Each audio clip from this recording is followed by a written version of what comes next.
संतानं विद्यादि ज्योतिषम् अथादिविद्यम् आचार्य पूर्वरूपम् अन्देवासुत्तररूपम् विद्यासन्तिः प्रवचनकं संतानम् इत्यादि विद्यम् अथादिप्रजम् माता जग्वा मे मधुमद्धवा कर्णाभ्यां भूरिश्रमं ब्रह्मणोदासि मे दयामिकः कृतं देवो माया आवहन्ति ग्रन्थानः कुर्वाणः क्षीरवात्मनः वासाकुं अन्नपाने च सर्वदा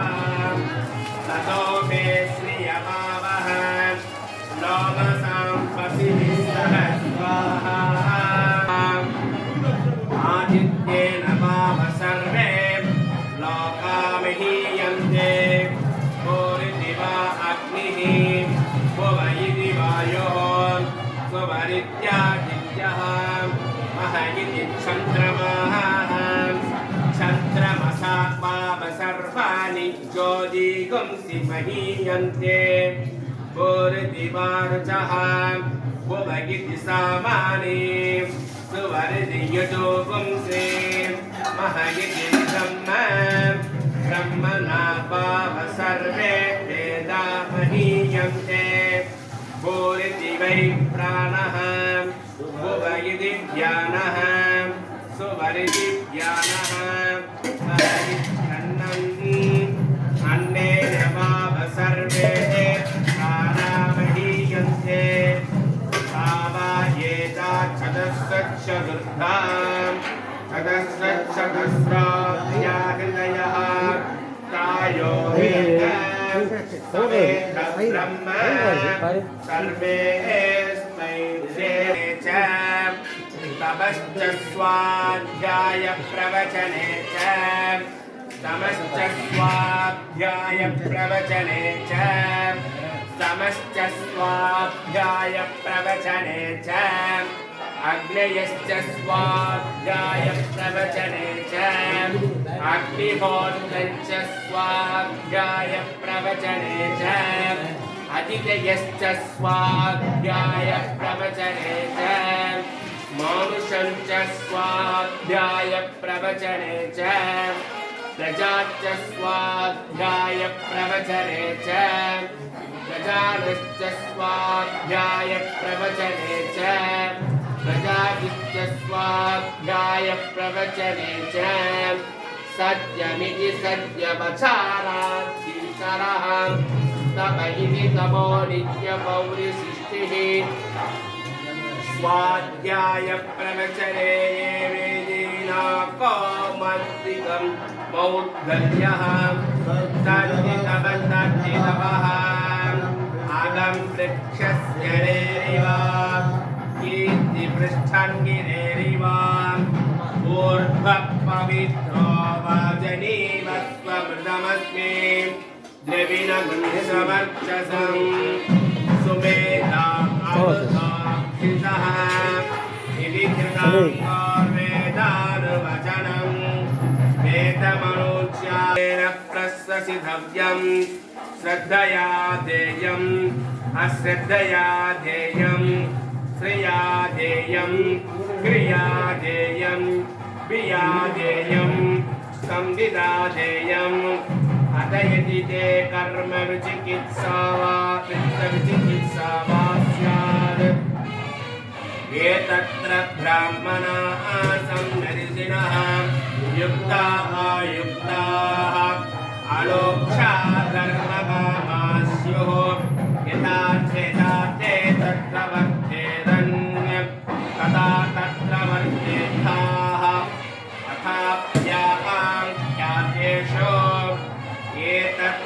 ब्राह्मणाः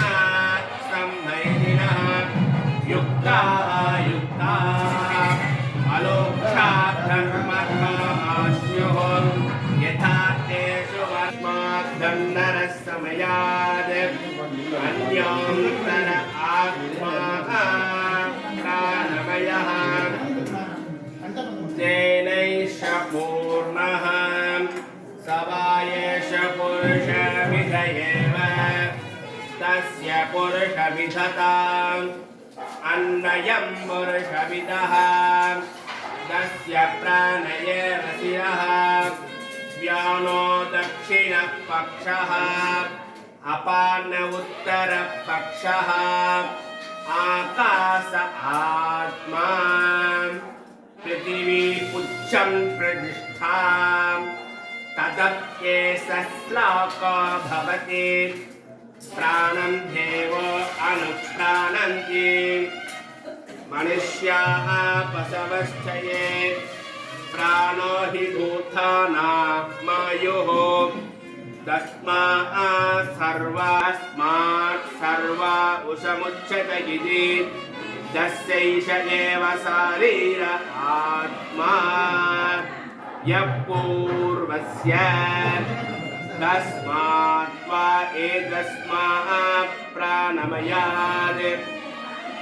अन्योन्तर आत्मा मनोमयः तेनैष पूर्णः स वा एष पुरुषविद एव तस्य पुरुषविदताम् अन्वयं पुरुषविदः तस्य यजुरेव शिरः दक्षिणपक्षः सामो उत्तरपक्षः आदेश आत्मा अथर्वाङ्गिरसपुच्छं प्रतिष्ठा तदप्येष श्लोको भवति यदा वाचो निवर्तन्ते अप्राप्य मनसा सह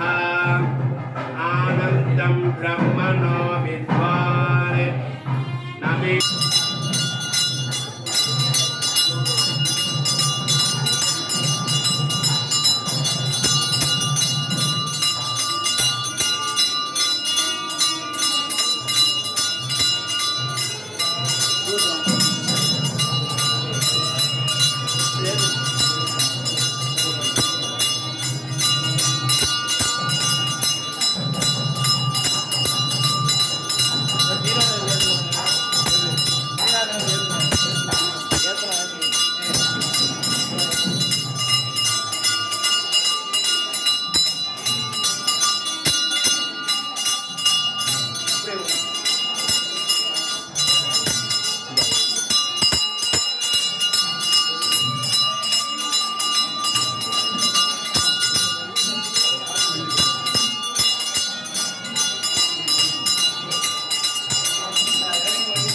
Terima kasih.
கெட்டி மேல சொல்லியா தம்பி, கெட்டி மேல அடிக்க சொல்லுங்க. அங்கே சொல்லுங்க, அங்கே சொல்லுயா.